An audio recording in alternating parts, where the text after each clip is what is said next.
અને cadre best party કહે છે, પરંતુ આ પાર્ટીમાં વારંવાર શિસ્તના લીરે લીરા તેના નેતાઓ ઉડાવતા રહે છે। સુરતનો એ વિડીયો તમે જોયો હશે, સુરતના નેતાએ કે જેમણે જાહેરમાં ઉલ્લંઘન કરીને, કાયદાનું ઉલ્લંઘન કરીને બર્થડે પાર્ટીની ઉજવણી કરી હતી। સામાન્ય નાગરિકોના તો બિફોર અને આફ્ટરના વિડીયો બને છે, પરંતુ એમનો સામે ન આવ્યો। એ બધા વચ્ચે વધુ એક નેતા શહેર ભાજપ પ્રમુખ, પ્રાંતિજના શહેર ભાજપ પ્રમુખ સામે કેટલાક ગંભીર આક્ષેપ લગાવવામાં આવ્યા છે કે યુવતીને બ્લેકમેલ કરીને તેઓ ભગાડી ગયા છે।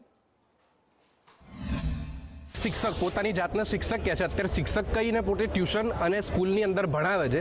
અમારી એક બેન છે જેની ઉંમરની વચ્ચે ગેપ લગભગ 12 થી 15 વર્ષનો છે। એને સ્ટુડન્ટ કહીને બેટા બેટા કહીને એ ભણાવતો હતો।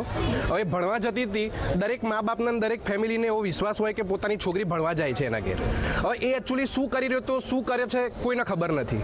એ છોકરી લગભગ 12 મહિનાથી પ્રેશરમાં અને ડિપ્રેશનમાં હતી, પ્રેશરમાં રડતી હતી, પણ કંઈ કહેતી નથી સિચ્યુએશન ઘટના શું છે। એટલે અમને ખાલી એટલું ખબર હતી કે કંઈક એના ઉપર માનસિક પ્રેશર છે, પણ છે શું એ કંઈ ખબર નથી। હવે એને અમને એવું કીધું કે ભાઈ મારે ફોન નથી જોઈતો, મને ફોનનો મારા ઉપર બહુ દુરુપયોગ થાય છે આનો। એને ફોન લગભગ 8 થી 10 મહિના પહેલાં એનો મૂકી દીધો। અત્યારે લગભગ પરમ દિવસે અમને 10 તારીખે શુક્રવારે એવું જાણ થયું કે એ વ્યક્તિ અમારી દીકરીને ગમે તે રીતના માનસિક પ્રેશર કરી અને અહીંયાથી બ્લેકમેલ કરીને લઈ ગયો છે। અને એના બીજા બી ઘણા બધા અપકૃત્યો સામે આવ્યા છતાં બી ભારતીય જનતા પાર્ટી અત્યારે શહેર પ્રમુખ તરીકે અને